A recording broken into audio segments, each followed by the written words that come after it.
وهسيب الفراخ منقوعة بالشكل ده في التتبيلة لمدة يوم كامل. الوقت ده بيفرق جدا في الطعم والتسوية، لان طبعا الانسجة بتتفتح وبتستوي بسهولة.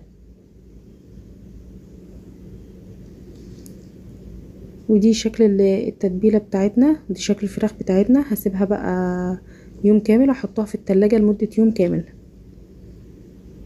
ودي شكل الفراخ بتاعتنا بعد ما بدأت في التتبيلة يوم كامل.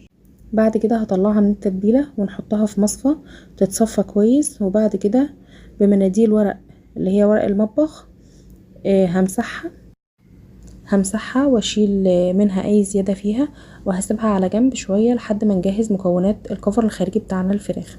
اول حاجة عايزين معلقة صغيرة من الملح، معلقة صغيرة توم باودر، معلقة صغيرة بصل باودر، معلقة صغيرة فلفل اسود، معلقة صغيرة 7 بهارات، معلقة صغيرة من